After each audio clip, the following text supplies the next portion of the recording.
This week on the Eldritch Lorecast. So there you go. That's how they handled the owlbear drama. The Lorecast is never late. It goes online precisely what it means to Get the war games out of here. Because D&D is a game of microtransactions. And somebody's going to be like, you're not covering it because they're paying you. I don't think I've purchased a mini in my life. Now you I do love satchels. You're such a Victorian. For sports fans, which I am not. Well, that's okay. You can talk about that. But what I don't want to be doing is adding to a narrative that is already sensationalizing something because it doesn't interest me. All that and more right now.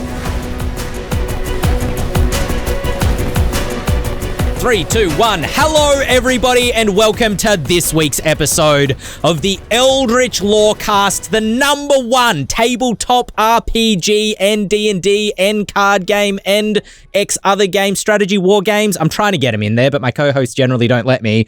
Podcast in all the spheres. My name is Ben Byrne, and I am joined by Dael Kingsmill, Shawn Merwin, and executive producer of Tabletop News, Adam Rady. Adam, welcome to the Eldritch Lorecast.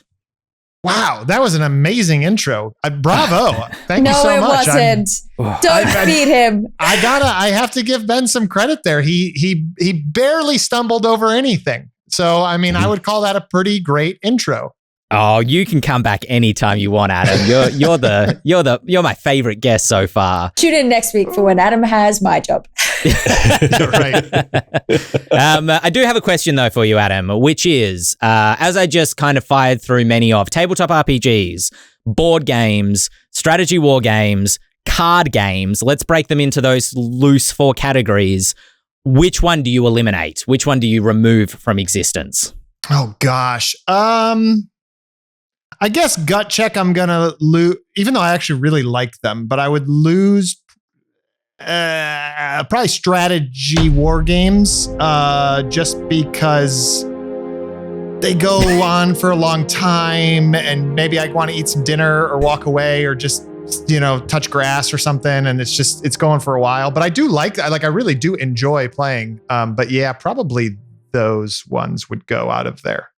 Do I even need to ask Shawn and Dael? The two of you seem... Dael Kingsmill, for the sake of our podcast audience, hearing your voice. War games out of here. It's not even that I hate them. It's just such an easy choice for me because I play all the other things and I don't play war games. I'm sorry, Ben. I know. Weren't you introduced to tabletop role-playing games through war games? Weren't you playing Warhammer first? Well, I guess technically my brother played Warhammer. So he and his friends started a game of Rogue Trader, and that's how he was introduced to tabletop roleplay games, and therefore that's how I was introduced to tabletop roleplay games. Gotcha. So technically I do have tabletop wargaming to thank for that, but get him out of here. Fair enough. Shawn Merwin, from your head nodding, I assume you concur. Adios war games. Oh man. I don't begrudge people that like them, but it's everything that is on the negative side of the hobbies for me, right? It's the one-on-one competition where people can get a little testy. I'm more down with co-op stuff when we got to fidget and paint all of this stuff and spend money on that. And I'm as cheap as they come. Give me the lowest cost hobby. I'm there. So, it just all sort of coalesces around this one facet of gaming for me that I just never got behind. Ben's expressions during this whole segment. Look, I knew I was asking for it. I was hoping Adam would be the one ally that I had in this conversation. No. Yeah. I'm surprised that you don't like war games, Shawn, because you just threw a couple of grenades. I have to remove card games because who would you rather hang out with? Actually, you know what? Veto. I'm not gonna go there. Card games cover so much, from collectible card games, living card games, exploding. I don't even get these correct. Is it exploding kittens and something else unicorns? But do you put unstable unicorns and exploding kittens into card games, or are they a board game? Exactly what I was going to say. I think that's a card game because it's played exclusively with cards. I don't disagree or agree. I think it could be a taco or a sandwich at that point. Well, I don't know. Do you consider, and I know everybody will know intimately the details of what I'm talking about, would you consider Warhammer Underworlds a war game or a board game or a card game, because it's technically got all three of those things. The only thing it doesn't really have is a role-playing element. Okay, there's a thing called fuzzy sets, right? All right, so we're talking about the definition of birds, right? Because what is a bird? Okay, it's, a feathered bipedal creature, blah, blah, blah, But at a certain point, it's like, okay, but what about penguins? Okay, but what about ostriches? And then once you start getting broader definitions, then you start getting to the point where you're like, okay, so how is a bat not a bird? You know what I mean? So what we're doing, there is no hardline definition. There's just fuzzy sets. And in those fuzzy sets, Benjamin, Exploding Kittens is a board game. To quote the greatest movie of all time, now she's having a go at the birds. I feel like defining Exploding Kittens as a board game in that funny sets analogy is calling bats birds. Funny sets is my version of fuzzy sets, yeah. Moving on, because we have some news to get through this week, starting with the news, which is the news. Tabletop News is a new program that is coming to the interwebs that wants to cover everything tabletop. Although I can't help but notice a lack of war games mentioned in the press release for this, Adam. Might need to have a word with you about that. But you are producing the program. It's going to Kickstarter in March 14th. On the 14th, I should say. What should people know about it? What excites you about getting to work on this project? Oh, man. There's a lot of exciting things, like the people I work with and the community in general. But I would say, just in terms of the project itself, I'm always excited when I can do something new. And this is new, and it's also not new. It's an interesting take because, like we're doing right now, there are lots of podcasts, there's lots of live streams. There are different blogs and folks doing things in their garages, their basements, and in studios.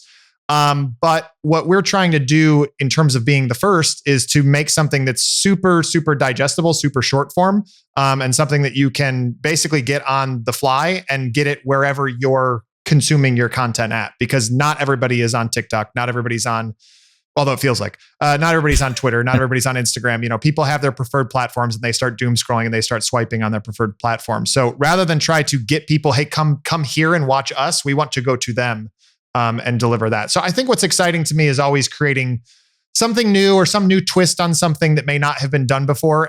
And in addition to that, I would just add trying to provide a service that I want. Like, historically speaking, when you ask people, where do you get your tabletop news? You'll get a couple different answers. Sometimes it'll be Twitter. Sometimes it'll be my friends. Sometimes it'll be the publisher because I follow them and I like them. Or I watch this one very specific podcast, or I watch this one very specific live stream or something like that. And so it's like, okay, that's great. But there's really no centralized answer in that series of answers. So I'm trying to provide a service where you can go to it and get the answer that you're looking for, which is like, here's news. So I think those are the things that I'm excited about, doing something new and finding a way to provide a service to a community that I am a part of, highly identify with, and just something that I want myself. Even in researching tabletop news, when we were making it, we were like, okay, well, let's like look up tabletop news. And we're like, okay, well, this is kind of, yeah, why has nobody done this? So it became just a thing where we're like, all right, well, there isn't just one go-to place. Well, that was something that I think we pondered about when we first heard that the show was going to get kickstarted, because we were sort of going, it can be really hard to track down the news for any one of these, areas. And here comes a show that's like, we're going to give you the skinny on everything that's going on for all these things. Like, how do you start sourcing that information? That's actually one of the reasons why we're kickstarting. We have to start somewhere because we have to start at zero and we have to build from there. Because something like this doesn't exist, we have to look at it and say, well, we're not backed by a mega corporation. So we don't have Comcast money. We don't have Legendary money. We have our credit card debt and maybe what we can raise in crowdfunding, right? So that's what we have. So then when we look at it and we say, okay, well, what is the smallest step we can take? And then what are the bigger steps that we can take after that? So in terms of sourcing that information, what we thought was like, okay, look, if we can identify doing a short video that is 10, 15 minutes long, and we can all get in studio and we can record that. And then from that, we're able to cover 10, 11, 12 1-minute stories where we obviously are not covering everything. We're just giving you the initial information. And of course, we can go into deeper dives as we build or as a story needs it, as it requires it. And there's also sort of subdivisions of a particular story. You know, if you talk about the D&D movie, you talk about all the different subdivisions of it. You can talk about the box office. You can talk about the casting. You can talk about the OGL and how that's going to affect it and everything else. You know what I mean? So there's subdivisions of those stories. So what we said was, we've got to start somewhere. We have to start small. And this is the quickest way we can do this. So really all we're trying to do is source 10, 11, 12 stories a week, which means we're going to miss everything else. We're well aware of that. If the numbers are true and it is a $30 billion industry, we could broadcast 24/7 and still not cover everything. But we have to start somewhere and build from there. So that's one of the reasons why Kickstarter is the way we're trying to go, because we're trying to say, hey, look, if we can raise the revenue and we can also maybe bring to life additional funding outside of that by showing that there's a market for this, then we can start to bring on a bigger team of writers, bigger team of researchers, and continue to research those stories. Because what we're trying to do is to have a full-time writing team, a writing and research team, so that they're bringing in research and writing throughout the week. So when we get down to those 12 stories, you'll know that we have poured over everything we could to come up with those 12 stories. And there are things on the cutting room floor, so to speak, that we want to add in, either ancillary to that, outside of the show, or things that we can identify covering later on. For sure. Right. Again, long-winded answer, but hopefully that gives you some context. You haven't heard me answer some questions. I also think it's a really smart move, because it gets you, in early on the ground floor with a close relationship with an audience, which as it grows also brings with it more news. You know what I mean? Like, each of those people will know about things that you don't. And that, the more audience engagement you get, the more that you start picking up on that stuff.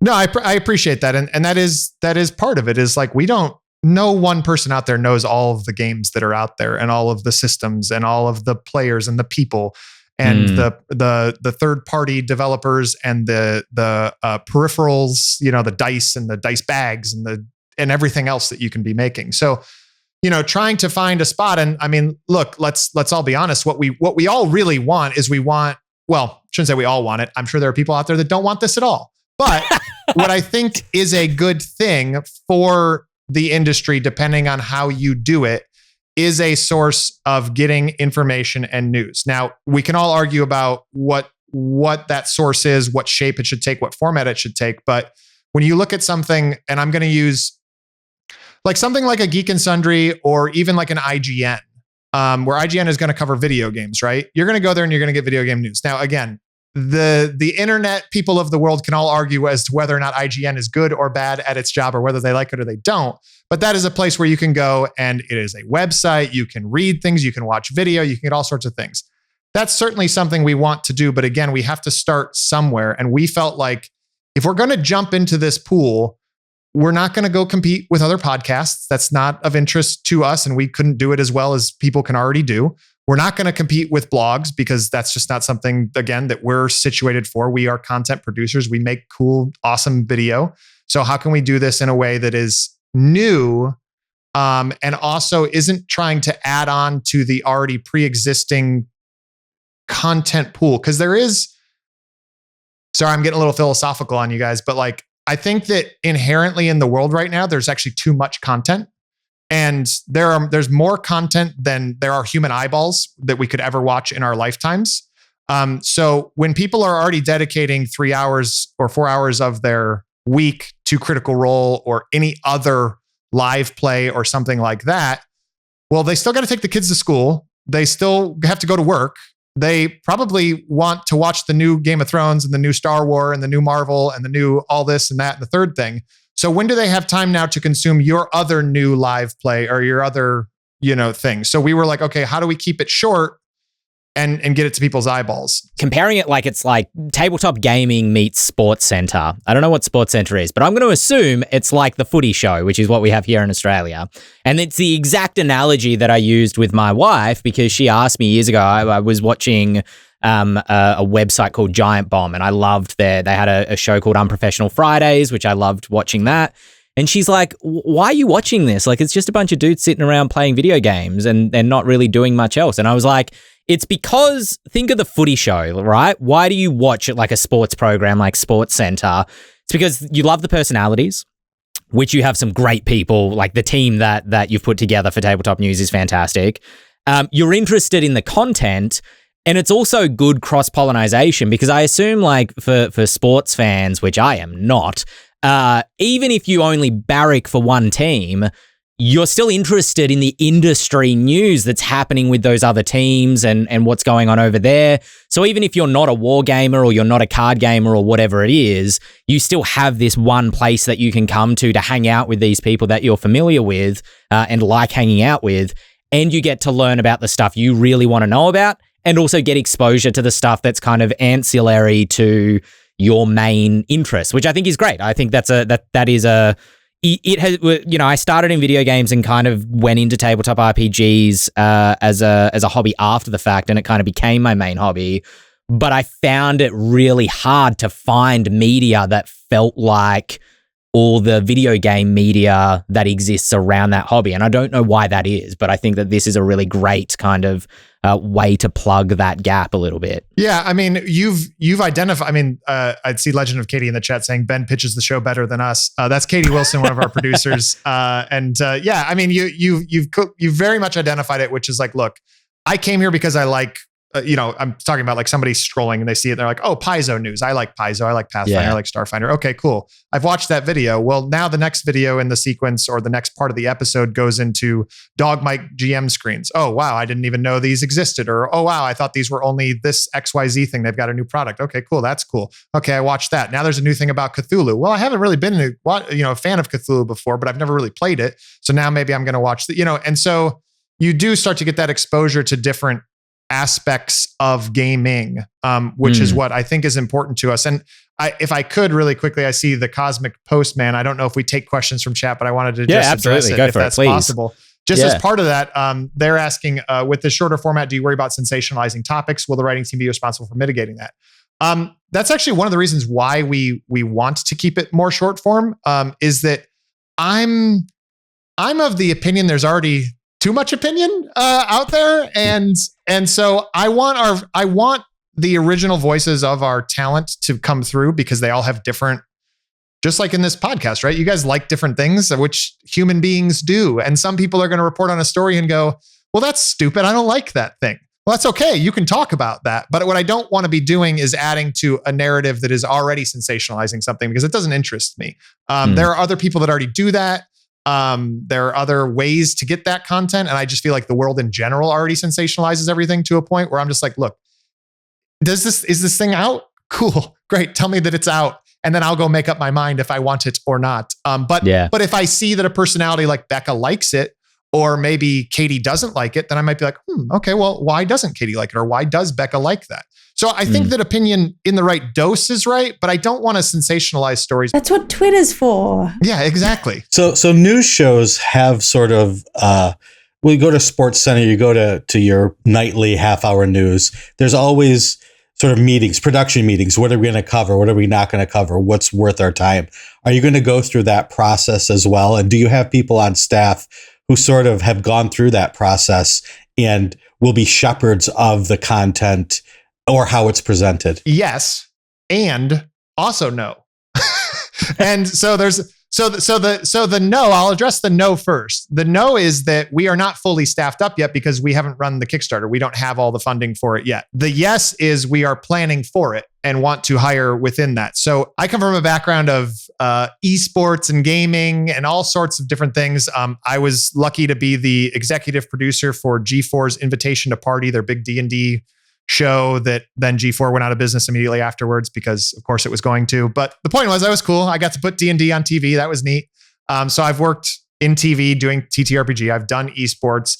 Other folks on our team have worked, like Katie's worked with Sci-Fi. Michelle Wynne-Bradley's worked with Geek and Sundry, amongst many, many others. And so a lot of folks already on our team come from those backgrounds. And so we do want to, as I alluded to earlier, there's already too much content out there for us to cover. Which is a good problem to have. We want to have a show.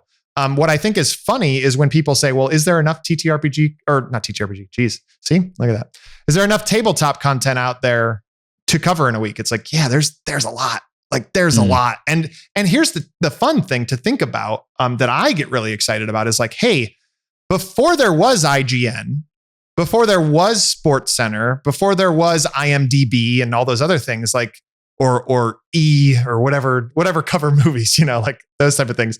Before those things existed, there was not an industry, a mechanism in the industry to tell those stories. So if you create it, they will come, so to speak, right? So like if tabletop doesn't have a mechanism to tell the news, what happens when we introduce a mechanism to tell the news?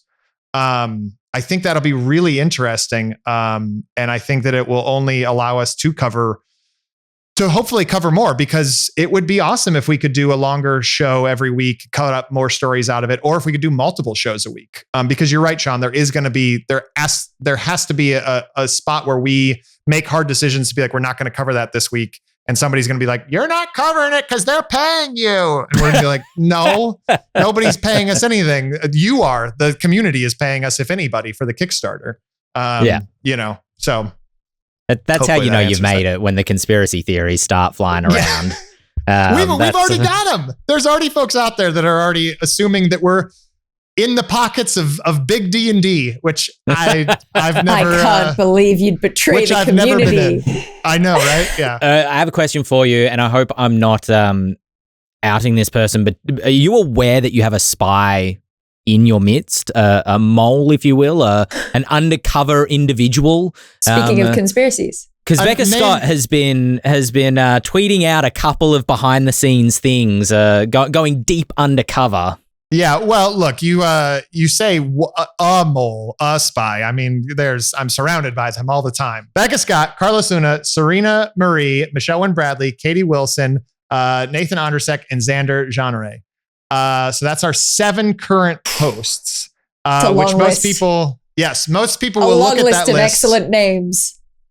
Exactly. And most people might look at that list and be like, well, how are you going to have 7 hosts on a 12-minute show? Well, they're not. It's 2 hosts a week. And we've done that for a couple reasons. 2 hosts a week is one, so that we can mix up the hosts. Because when you put somebody like a Becca in with Magic the Gathering, you're going to get a lot of great answers because Becca loves Magic the Gathering. But wouldn't we want to pair Becca up with somebody who probably doesn't either know that much or might even have a different opinion than Becca? So let's pair them up together. Or if we're going to talk about Pokemon, I always use this comparison. Katie's going to be like, me, I want to talk about Pokemon cards. So Katie's going to want to be on that show, and we're going to want to pair Katie up with somebody else. Additionally, just from that pure business side of things, we don't need to book out somebody then for a year. Like we can just work within their schedule. Because what most people may or may not realize, Becca Scott is pregnant. She may not want me telling people, but it's out there in the world and it's happening. And Becca's going to be, dealing with life. So, we'll have different hosts. And our goal is to actually expand that roster even more. 7's not the upper limit. We want more. We want different voices. We want different community members. We want new community members, experienced ones. We really want to mix it up because it's more fun when you have those differing voices, different experience levels, and different passions that can come in there and give new voice and new points of view to what you're looking at. Horrible Cabbage, sorry, almost said Horrible Gabbage, asks a question from the chat. Dael, don't bring that up later. Does news also include non-industry, non-product sorts of news, discussion topics, what's trending on Twitter for the week within the industry? I think that I saw, again, in our discussions before recording that you might cover things like what's going on in certain actual plays, if something big happens in Critical Role or something like that, that might be relevant for the community to know about. So, which I think is some of the best stuff, like when we were making that Sports Center analogy before, that non-product news, that just zeitgeisty news is some of the best stuff that kind of makes you feel connected to an industry. Is that going to be part of the roster? Yeah, absolutely. I mean, look, as broad as the D&D movie, right? Like where it's like, look, that's not technically like a tabletop game, right? Like, I mean, it's a movie about a tabletop game, but it's not a tabletop game, right? So, but yeah, of course we're going to cover that. And then additionally, exactly like what you said, which is, if there are things, Horrible Cabbage said, which is that I didn't even have to bring it up. there are things on there's things on Twitter, there's things in the community that are worth mentioning, talking about, informing people on. Again, I think there is a line that you have to figure out, like what is gossip and what is sort of that sensationalism versus what is relevant info. But usually there's a reason why it's gossip, is because it is somewhat relevant. And if you can distill it down to the relevancy of what it is without getting into the weeds of what is gossip about it, then it is something that you would hope that is a benefit, or at least a service to the industry. I don't want to be hurting the community in any way by reporting on something. So I always want to try to be providing a service. And again, if people make a decision that this news or that news is or isn't relevant to them, then I guess that's kind of their prerogative to do. But we want to give that news to them. Kickstarter launches on March 14, goes until April 13. Correct me if I get those details wrong. And now for the real hardball question. Do you have any sort of ballpark for when the actual program starts airing? Yeah, we have a ballpark. If the Kickstarter is successful in the way that we hope it's successful, I mean, as anybody launches a Kickstarter, right? You're like, boy, wouldn't it be great if it went way more and we got like 1,000% funded? Yeah, I mean, we all have those dreams. But if it's at least successful and past that, then we're very much aiming towards summer release. We want to try to have at least half a year's worth of coverage. Would be wonderful. But what's super interesting about producing a show, and you guys at least know this, at least in part, is that the more episodes you add, the more expensive it gets.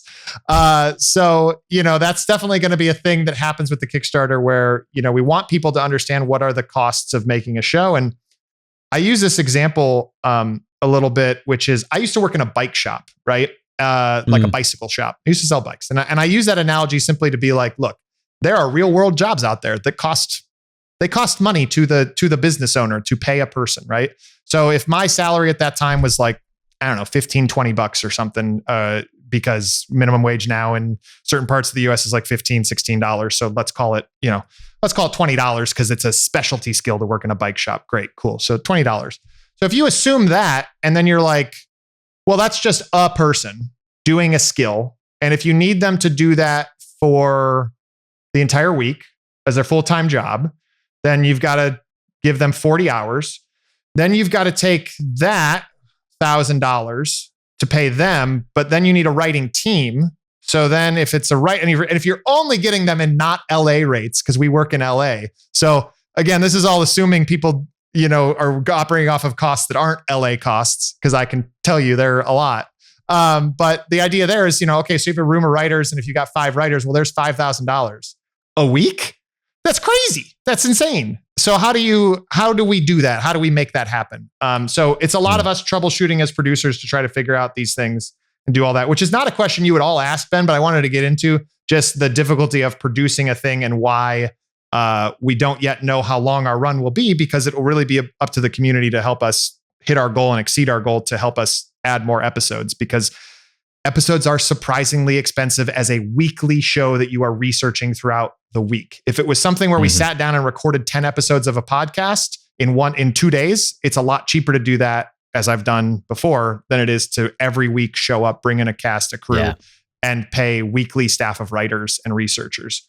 Because you don't want us just showing up there and being like, well, Polygon reported on this, so we'll report on it. That's not, you don't want us to do that. We don't want to do that. Drat, that's what I was planning to do to you guys. Now, well, no, do that. Do that. We want you to. What's the Twitter handle if people want to go find it on Twitter so they can keep up pre-Kickstarter launch? Yeah, please do follow us if you're not. It's at WotC Tabletop on everything. So anywhere you go, it's at WotC Tabletop. Well, speaking of watching tabletops, if you're watching a tabletop near you, you might see a miniature that has been crafted by Titancraft. Titancraft, yes, we're swapping topics. Titancraft, if that wasn't clear, I don't know how many people usually watch this show. Titancraft is a new website that claims to be like Hero Forge, but without the guardrails. There's a couple of sort of Hero Forge-y competitors out there, but much like D&D seems to dominate the tabletop RPG kind of industry, Hero Forge kind of dominates the bespoke miniature market, particularly for role-playing games. And so I'm kind of excited to hear about this new competitor. I went and had a poke at its website. Basically, their business model to compete with Hero Forge, the idea is that instead of purchasing, designing a miniature and then purchasing the STL or purchasing the physical print, you will purchase packs of assets that will allow you to construct your miniature, but then you can design as many different sculpts as you want and then print them, if you've got a 3D printer, to your heart's desire. So if you want to create like a warband of bandits, you might construct 10 different bandit poses, and instead of needing to purchase the individual bandit miniatures that you'd have to through Hero Forge, you can just print them as much as you want, which seems like a cool business model if you have a 3D printer. Is anybody else excited about this, or is it just the wargaming guy? I was very dubious about the idea of purchasing packs, and because to me that was very like, okay, but how often do I need to print a bespoke mini? Sure. That buying the individual packs in order to even make those minis is worthwhile. But then I actually looked at it, and they're very broad categories. It's like, here's the fantasy pack. Here's the sci-fi pack. So actually, I ended up doing kind of a 180 on it. At first, I was like, this sounds rubbish. But it is very off the rails, as it were. There's you can click. At first, I was like, this doesn't seem, I'm building a bear, but it's like, yeah, pick one of 4 heads. Okay, that's very Hero Forge. And then I clicked a button that made me be able to alter the bear's spine. So I get it now. I see its value. I think it's very clearly for that nerd who has access to a 3D printer, enjoys that whole process, and also is wanting to print a lot of minis at a given time. But as niche as that market is, it's kind of fun. It is, for sure. The thing that I really liked about it, and this might be a little bit inside baseball, as it were, for people that really love miniatures, as I do, but I always find Hero Forge minis to look a little bit like they were drawn by a cartoonist. There's just something like the faces are too round. Like the Fable characters. Did you ever play Fable? Yes. I know exactly what you're talking about. Yeah. Yes. That took me a second, but absolutely, I know exactly what you're talking about. Pardon me, sorry, I had to clear my throat.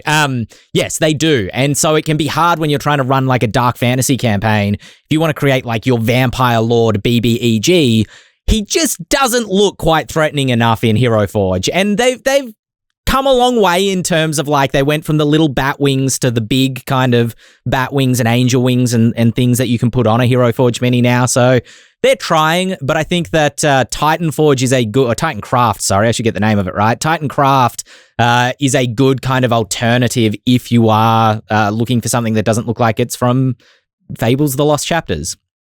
Shawn, does this get you excited? See earlier comments about cheap. I don't think I've purchased a mini in my life. I didn't. When I contracted with Wizards, I would get them for free. So I have a large collection that I never purchased.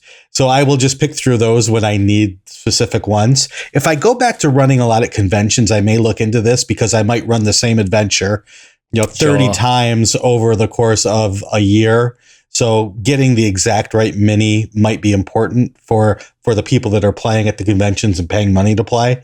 But just for my own personal use, the huge Storm Giant will also be the Tarask, will also be. Yeah, I know. I just hurt Ben's soul. I'm sorry, Ben. No, it's okay. It's okay. I know I'm the one with a problem when I think I've talked about this before. I have like these perfect goblin archers from Massive Darkness that work great when I need like bandits or archers. But when I needed wood elves specifically, I went and spent like way too much money on eBay getting wood elves specifically because they're fighting wood elves. They're not fighting goblins in the forest anymore. Adam, are you a mini guy? Do I have you in my corner? I can see how this would be really a lot of fun for those folks that like to craft, that like to make a very bespoke experience for themselves or for the players at their table. I think that it probably is something. Honestly, I think it's something for some of the live plays out there that might get a lot of use out of it. Like the Dungeon Run is a live play out there where they do a lot with minis, and every single week they get so excited about different minis and bringing in different minis. And so being able to bespoke those, I think is important. I think Shawn had a great idea, like at conventions, if you're able to make new ones, for the different villains and heroes and everything like that. I think that's really fun. So I think there is, just like anything in our industry, in our community, there's a place for every little thing. And so I think that this could find its own little niche. Having the ability to print is not something everybody has, but maybe somebody in your friend group or in your friend's group will have it. And it could be really cool. Well, you've just, my focus was very narrowly on people printing minis to use them in their home games of D&D. And when you mentioned live plays, it just kind of opened my brain to oh, wait, there's actually a lot of possibility. Like, what about a small independent board game Kickstarter? I don't know if this is the case, but it would be cool for Titancraft or Hero Forge, for that matter, if they had commercial licenses to design miniatures using their software and then be able to print those en masse and sell as part of a board game.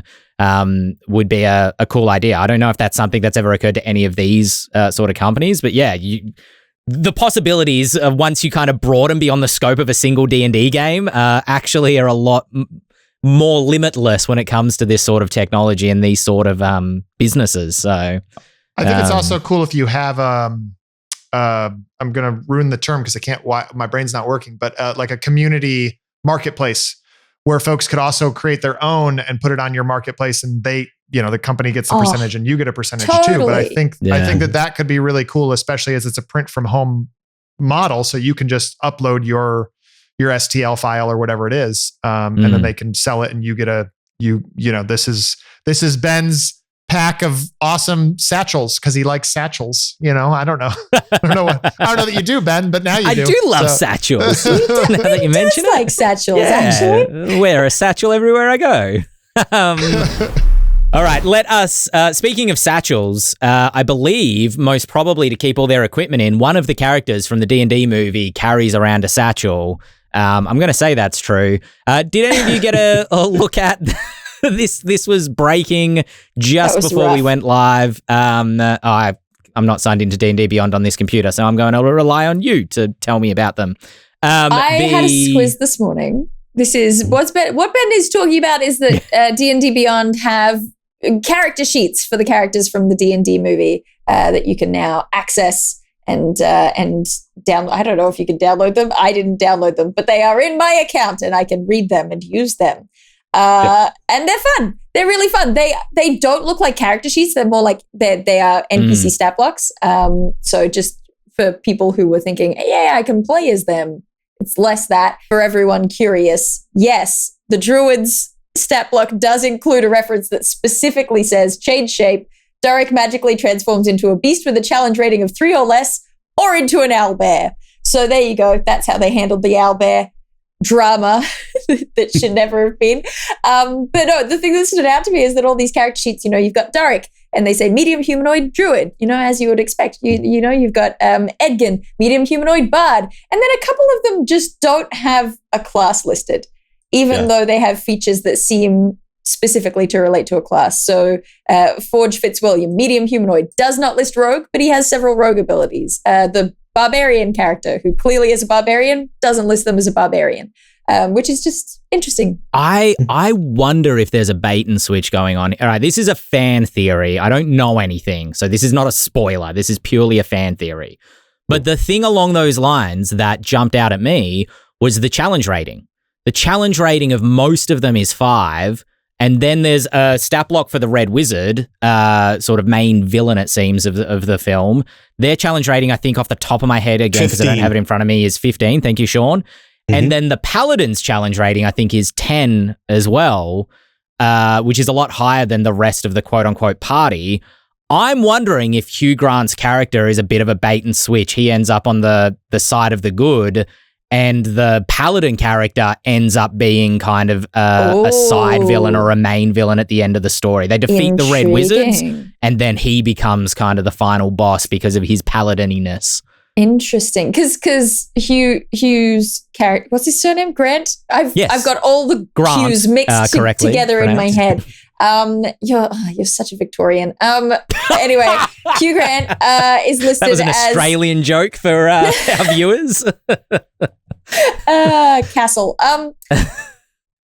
Neutral evil. He's listed as neutral evil, and it's like way out front and center throughout this entire stat block that they're just going, he is a traitor. He will double cross people. If you attack one of your allies, then you get a crit. Like it's very, he is a traitor and an evil guy. So they're clearly not relying on that being a twist in the movie, right? Or otherwise, that would be really bizarre. Yeah, I'm with Shawn. Go ahead, Shawn. Right. Or is he a bad guy until he joins the good guys? And that's that's what I'm saying. Okay. Yeah.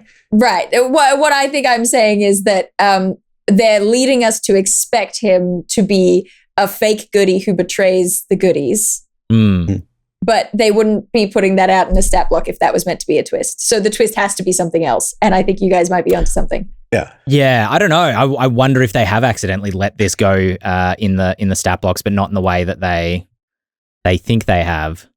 Well, it's interesting because almost everything in these stat blocks are straight from the classes, right? Yeah. But then there are these small things that okay, this is how they're changing it, and this will be important in the movie. And that's why I noticed that double cross trait was a critical hit on someone who it pretends or you think they're going to be an ally. They also put at the very top of this article, basically a disclaimer for all the grognards out there who are all the rules lawyers. They're like, you know what? There are going to be some things in these stat blocks that don't quite match the game. And that's just the way it goes. Right.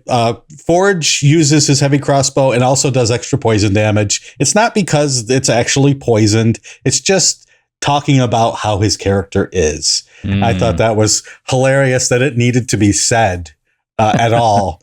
But that's the disclaimer that's out there. I also was surprised. I thought that Justice Smith's character was a wizard, but he's a sorcerer. That's good to know. Oh, I didn't note that. Yeah, there you go. I thought he was a wizard too.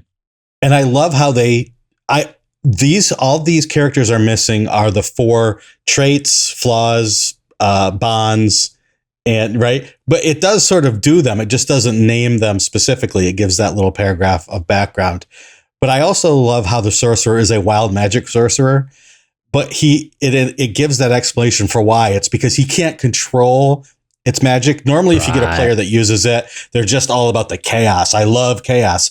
Well, in this case, this wild magic isn't chaos. It's, I can't control this. I really, really can't. And that's why the wild magic chart comes in. And I love that. I mean, all 5 of them, 6 of them, because there's a couple of stat blocks there, including, as I said, the Red Wizard.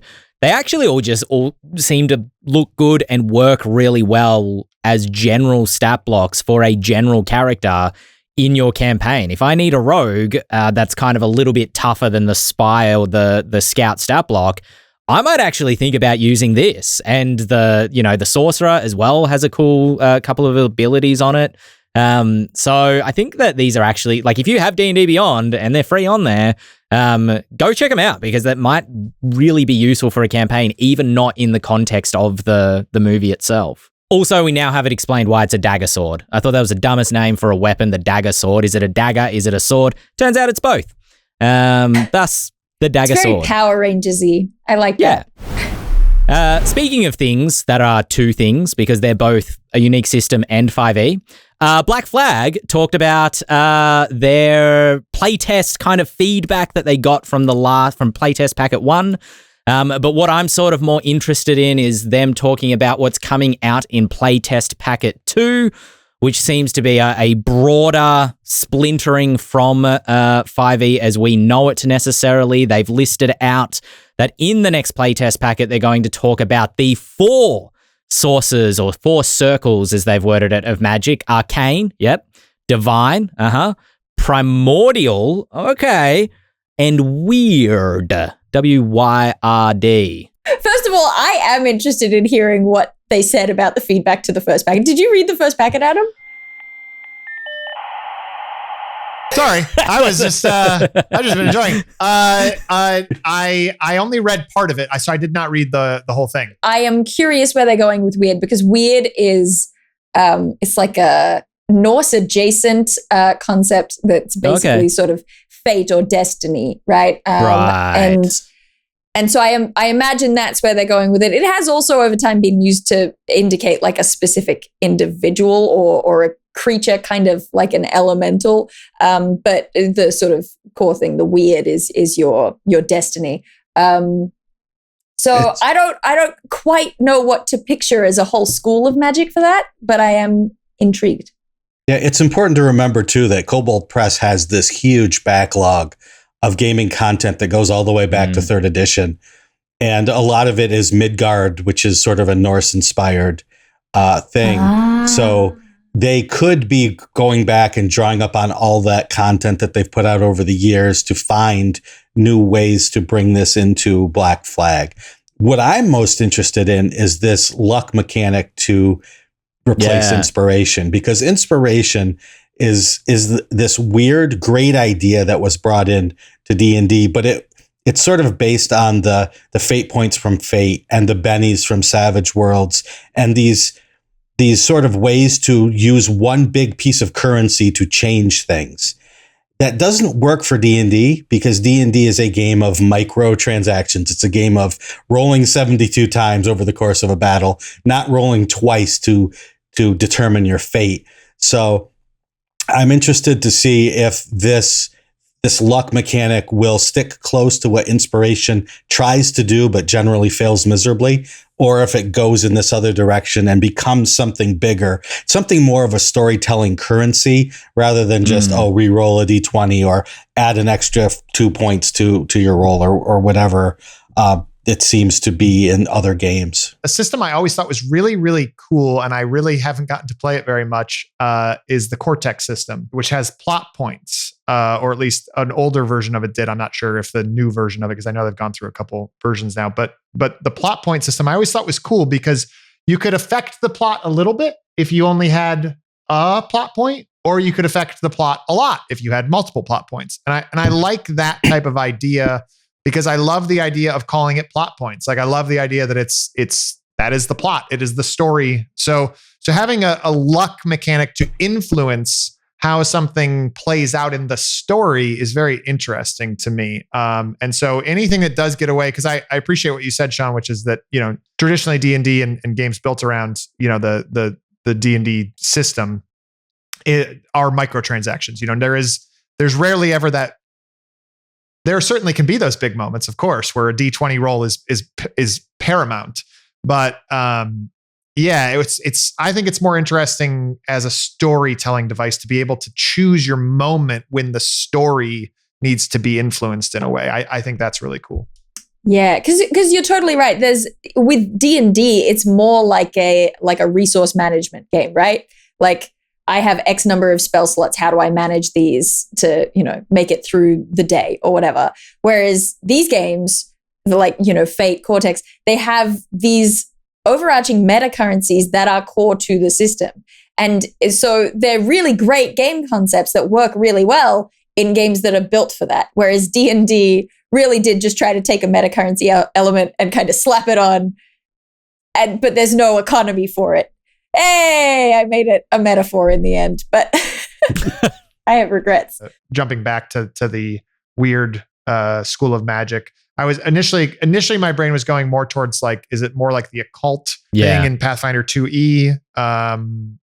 Kinda. I mean, because occult does kind of have destiny aspects to it, so maybe. But yeah, I think you are probably right that they might be pulling something more from just their history of the way they make games.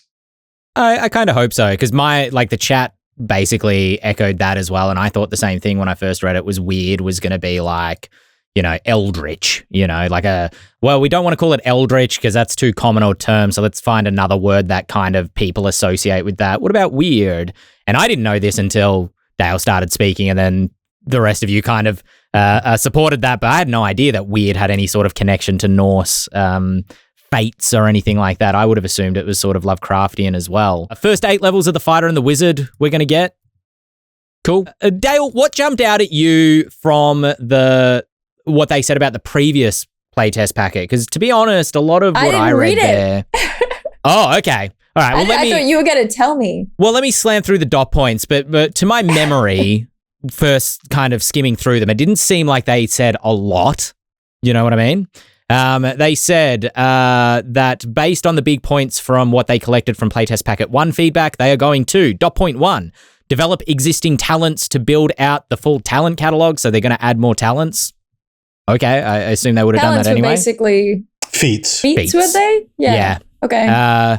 Streamline the organization of heritage options. I remember, I think last time it was sort of like heritage was separate from your lineage, but they seemed very married together. I don't think I realized when reading the playtest packet that they were meant to be more fluid than they were necessarily presented.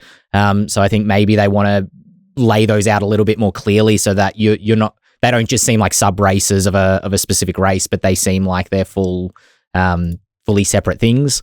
Revisit lineage and heritage options to improve balance. Eliminate the forced choice of either ability score increase or gaining a new talent for class milestones, and clarify mechanical language. So it all sort of seemed a bit meat and potatoes. I was hoping that there might be a more specific. Never mind. I just feel like overwhelmingly the feedback that I was seeing for it was, this is just D&D. Gotcha.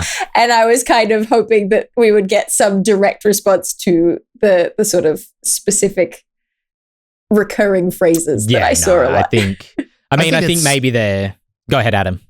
Sorry, no, I was just going to say, I think it's just wild that, because if the expectation is you're going to have, Dael, to your point, if there is a community expectation to be like, well, I want a new thing. It's like, it's been 8 weeks, not 7 weeks, 6 weeks, 7 weeks since it was like announced, and then they're just doing it. So like, I would have been floored if it was just a completely new thing. It's from very ground true. up. But if it's, but a reshaping of a thing or a reskinning of a thing does make more sense if you're a company that's like, look, we got to do a thing. We got to do it relatively quickly because we said we would do it. And if we're already cutting ourselves off from that other thing, we better have a product pretty dang quick to put out there. So it does make sense. But I also agree with you, Dael, where you're like, but I wanted the new shiny thing that was like totally new and different. I just kind of was surprised that they did release something so quickly. I wasn't expecting to see playtest material for a brand new game for like a year. Yeah, exactly. I was like, oh, okay, we'll see that in a year. I was like, yeah, we'll see that. We'll see that in a year. I was just, wow, it's quick. I think they might be trying to get away from the 5e direct. They're not trying to get away from the 5e comparisons because they want people to know that this is 5e compatible. You can pick it up and play it. Maybe they're hoping to address some of that differentiation more with their, look, we've got new circles of magic and stuff. But at the same time, I'm looking forward to the 8 levels of fighter and which other classes did you say? Wizard. I'm looking forward to that because I think that is a real opportunity for them to set themselves apart with very different, particularly the fighter, right? Because there have always been a lot of complaints about how the core fighter works for 5e. I think 8 levels of fighter is a great opportunity for them to go, look, our game is different. Yeah. Yeah. Speaking of things that are like 5e but different, Grim Hollow Valikan Clans Kickstarter is on right now. There's less than 2 weeks left in that Kickstarter.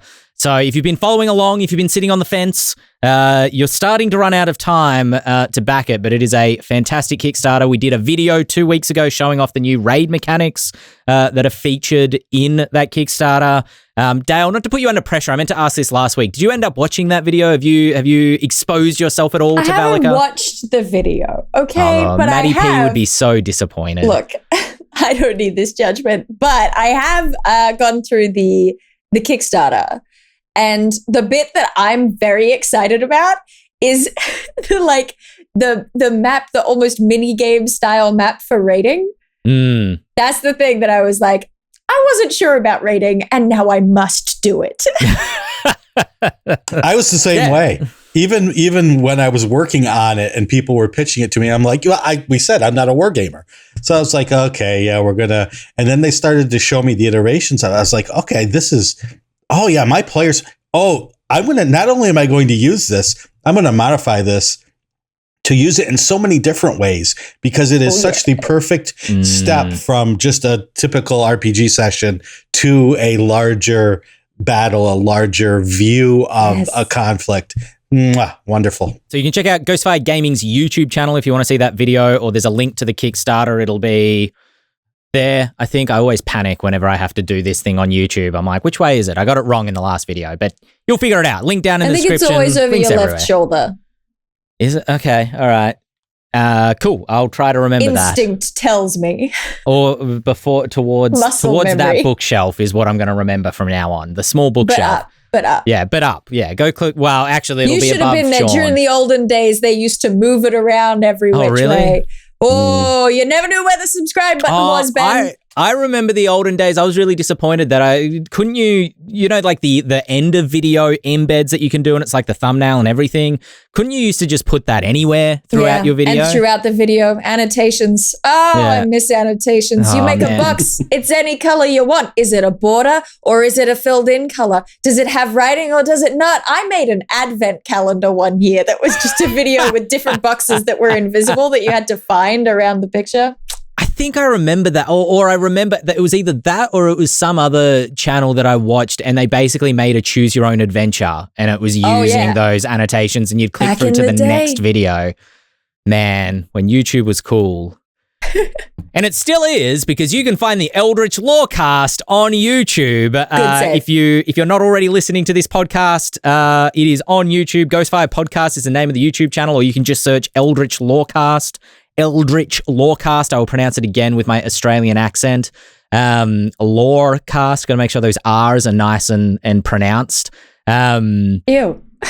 And we'll be back next week with another one, because there's one this week and there's one next week. That's how this works. There's one every week. We're on Twitch, twitch.tv/Ghostfire_official, where we stream on Monday, 4 p.m. Pacific, 7 p.m. Eastern, 10 a.m. It will be next week if you're in Australia because of the changing daylight savings. At least on the East Coast situation. The rest of you are on your own. Yeah, I'm very impressed how people in the US tend to know the two time zones exist. Maybe it's a Victorian thing, but in Australia, I just assume we're all on the same time zone. all the middle time zones in the US. Yeah, okay, touche. Fair point.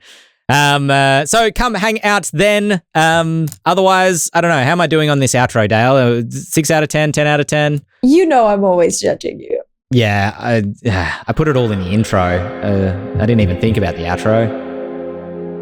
Anyway, we'll be back next week. My name's Ben Byrne. I've been here with Adam Rady, Shawn Merwin, Dael Kingsmill, and we will see you then. Ba-ba-da-ba-ba-da-ba. The most robotic drum roll ever.